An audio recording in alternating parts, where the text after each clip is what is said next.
This episode of Destructoid is brought to you by Gamefly. Coming up on Destructoid, hear ye, news of ye old Colonial Marines. Tara got handsy with a couple of Borderlands 2 characters, and Notch is taking us to outer space. All that and more right now on Destructoid.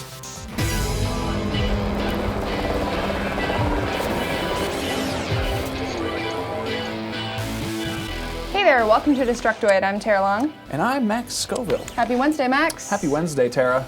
You're looking nice today. Yes, I'm wearing clothing again. Why don't you ever say that about me, Max? You look cool. Thanks. Must be this t-shirt, huh? Yeah? Who paid you to wear that shirt? I'll stop touching my boobs now. So before we get into today's Gearbox-dominated episode, we should mention that Harmonix's newest game, Rock Band Blitz, was finally revealed last night. It's a downloadable title for XBLA and PSN that lets you play the entire Rock Band catalog of songs using only your controller. So you don't have to pay $200 for some god-awful, ugly, fake instruments that you'll try to pawn off on Craigslist a year later for $20 at a six-pack of PBR. Oh, college. Anyway, if you played Amplitude or Frequency back in the day for PS2, it's kind of a similar concept. We put up a separate video of the interview that I did with the game's project director on this very channel, so go watch that if you're interested, and if not, you can go fuck yourself. Just kidding. Please do watch it, though. Wow. You're edgy. So if you've paid attention to anything, everyone, you should know that Jim Sterling and I are both huge fans of the Aliens universe, and it shouldn't surprise you that I'm green with envy that he got the first dibs on getting to play Aliens Colonial Marines. Jim has got not one, but two previews up over on Destructoid.com, the first of which details his time with the game's online multiplayer. The good news? Yes, you can play as aliens. The bad news? Nobody was allowed to at the preview event. So Jim was playing as a Space Marine, which sounds pretty straightforward from a shooter perspective. You've got your usual array of assault rifles and shotguns, etc., which Jim seemed pleased with. Gearbox has not made any excuses for the obvious Left 4 Dead influence. It is a 4-player co-op game, and there's nothing wrong with that, but it sounds like they've made a few additions to make Colonial Marines really stand out.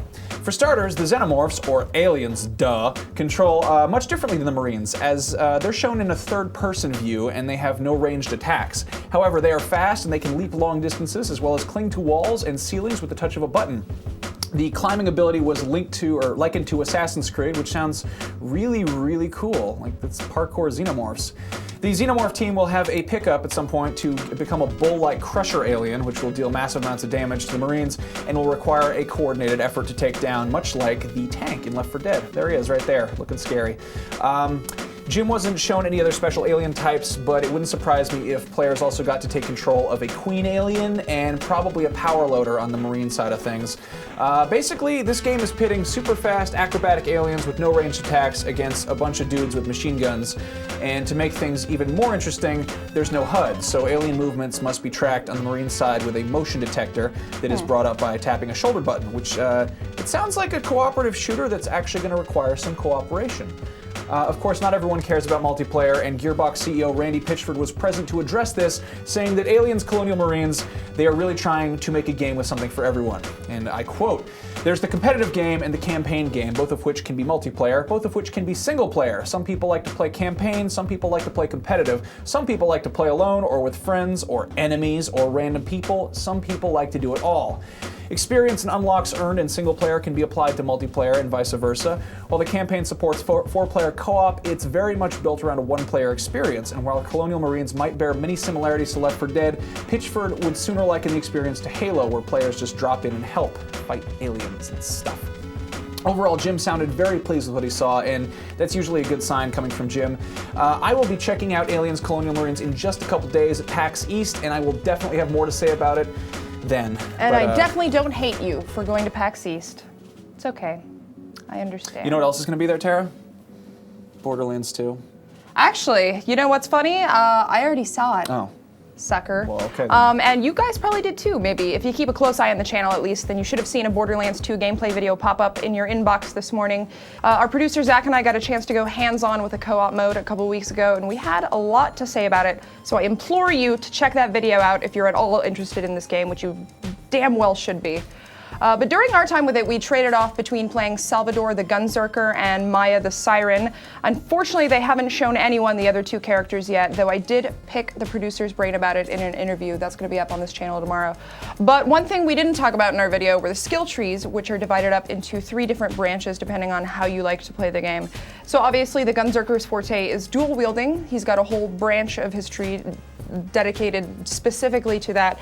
But he's also got one devoted to tanking that has skills like the come at me bro, in which you flip off the enemy to divert their attention away from your teammates and onto you. So you then take damage while the rest of your team is free to use their skills. So cool things like that. As for Maya, her big ability is the phase lock, which suspends enemies in the air and kind of renders them helpless for a few seconds. But it's made even cooler when combined with some of her other abilities. So for example, if you're fighting a boss and it looks like your team might die, you can phase lock the enemy and then use her restoration skill while he's disabled, which allows you to heal your teammates just by shooting them. Wow. Which is great because I accidentally shoot my teammates all the time anyway. Of course, there's kind of a trade-off there. You don't want to do that if you're really low on ammo.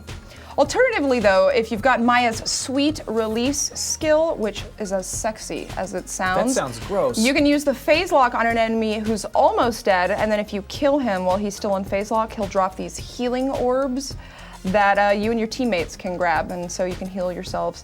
So those are just some of the ways that you can customize your characters. Like Zach mentioned in the video, they had us set up on an early PC build running at 1080p. So visually the game looked great. We were playing with Xbox controllers, obviously, but visually it looks pretty outstanding. Good. Yeah, that looks pretty awesome. Are you gonna try to check that out at PAX? No, I need to do that. You should. I need to pick up the first one, and especially if you weren't all that into the first one. Don't give it a chance. I'm stupid. Okay. So anyway, we all get really super huge, big budget AAA excited for super huge AAA big budget games with the guns and the polygons and stuff. But today we've got some screens of a couple games that look about 15 years old, and I couldn't be happier about that.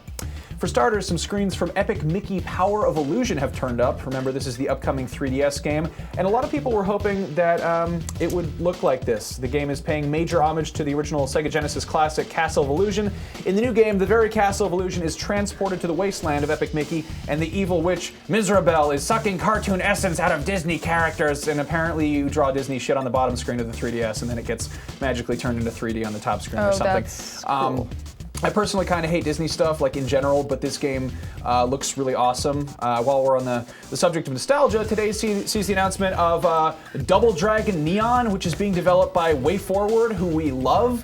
The game is going to be an XBLA and PSN reboot of the original side-scrolling Double Dragon games, in which you do karate to beat people up because it's cool, and then you can do high fives because they're also cool.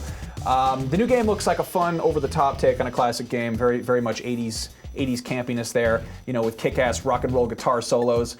As the IGN preview put it, it's like if GTA Vice City threw up on Big Trouble in Little China, so basically the best thing ever. I want this game now. I'm really excited for the Power of Illusion. Yeah, me That's too, going to be actually. so exciting. Remember, I predicted on this show that it would be very similar to the Illusion series from the Sega Genesis was days. it a Tara Long prediction? Yes, it was a Tara Long prediction, well, trademark. Thank good you. job, Tara. And it's looking like awesome. I'm really excited to see how they use that bottom screen there. That'll be interesting. Makes more sense to do a game where you have a magic paintbrush and a thing with a stylus. Totally, as long as there's not too much of that, because that might get weird. But anyway, so if Mass Effect 3 has taught me anything, it's that people take sci-fi way too seriously, and who better to capitalize on that audience than our old friend Notch. If you go to the website 0x10c.com, you'll find an info page for his newest space game, 0 times 10 to the Cth power. I don't know if that's actually what you call it, but my math skills tell me that that's right. And if those numbers in the title weren't a dead giveaway, it's going to be a hard sci-fi game. Very exciting. He's got a description of it up on the site, which even after reading like 4 times, I still don't fully understand. But the idea is that every player has their own in-game 16-bit CPU, which you use to control your ship or play games on while you're waiting for a large mining operation to finish. That was Notch's example. The story picks up when humanity has been reawakened hundreds of trillions of years after a computer bug has forced every CPU into a deep sleep. And of course, when everybody reawakens, the universe is in shambles, as it usually is. Far-fetched as it may sound, though, Notch is using the label hard sci-fi to assure people that the science in the game will have some plausible theoretical basis in reality. I have no idea how he's going to achieve that, but there it is. And to go along with that, we are told that there will be space battles, mining, trading, and looting, abandoned ships full of loot, an advanced economy system, random encounters, and duct tape. Because, you know, people need duct tape for things. The game will allow for both single and multiplayer, the cost of which is still undecided, though Notch says there'll likely be some kind of monthly fee for the multiplayer, since they plan on emulating all computers and physics even when players aren't logged in, which I'm sure has a point, though it's totally lost on me. In any case, the prospect of a Turing-complete space game is intriguing, to say the least, and hopefully we'll be hearing more about it soon. Notch said the development process would be similar to Minecraft's, meaning he's going to release an early version of it and then just continually adjust the game based on player feedback. Good lord. Are you intrigued in this at all? I know you're not a Minecraft fan. I'm terrified of the space math, Tara. He showed some code for the CPU that he built. I was like, what is this? Apparently it's cheat codes, the game. Yeah, just codes. I don't know. He's going to accidentally trick users into coding his next game for him. That's a brilliant plan. Crowdsourcing. Well done, coding. Notch. Anyway, let's take a word from our sponsor. Let's do that. If you've never heard of Gamefly, then you must not like video games very much. They are the largest online video game rental service there is, and they've got over 7,000 games, both new and classic, for whatever consoles and handhelds you own. With plans starting at just $15.95 a month, Gamefly members can rent 1 to 4 games at a time and keep them for as long as they like. There are no late fees, no due dates, and shipping is always free. Once you're done playing a game, just send it back and Gamefly will send you the next available game on your list. If you really, really like the game you're playing, just click Keep It on the Gamefly website and the game is yours at a discounted price. Gamefly will even mail you the case and manuals free of charge. Better yet, Destructoid fans get a 15-day free trial when they go to gamefly.com/Destructoid and sign up. So sign up! Do that! So we have a job. Yes, need that. So anyway, you guys might recall us mentioning the Molyjam. That is the indie game jam in which devs around the world spent 48 hours rapidly prototyping really weird games based on the tweets of Peter Molyneux, the famous parody Twitter account of the legendary game designer Peter Molyneux. Yeah, I don't know, it's a weird description. No. But that actually happened this weekend, and our pal and Revision 3 employee Mauricio Balvanera got involved doing some sound design for a few games. Anthony Carboni sat him down and got the full story, and you can check out the full video over on Rev3 Games, and you can play most of the games over at whatwouldmollydo.com. We need some bracelets or something. There's a lot of weird games there, some craziness. Yep. Okay, contest reminder time. It's that time. In case you missed Monday's show, we are giving away 5 copies of Alan Wake Collector's Edition for PC, which just came out recently. All you need to do to win is subscribe to Rev3 Games. That's at youtube.com/Rev3Games. And then comment on our unboxing video that we did. It's really that simple. The contest is US only, and you guys have until next Wednesday to submit your entries. I cannot wait to see what you guys have to say. I'm sure it'll be rife with sexual comments. So, finally, I'm off to PAX East tomorrow. I'm on a red-eye flight tomorrow night. And there will be no live show on Friday, which is a bummer. But instead, we're doing a special PAX preview episode tomorrow, which will be going up tomorrow, as in Thursday. And then look for a shit ton of PAX coverage on Friday, Saturday, and Sunday. You're going to want to make sure you are subscribed both to Rev3 Games, that's youtube.com/Rev3 Games, and Dtoid, which is the website you're on right now, youtube.com/Dtoid. And while you're at it, you should follow us on Twitter. I'm at Max Scoville, she's at Tara Longest, and together we are the @Dtoid Show. We love you very much, and I guess we'll actually see you tomorrow. I feel sick. Tara, get out of here. I'll see you guys tomorrow.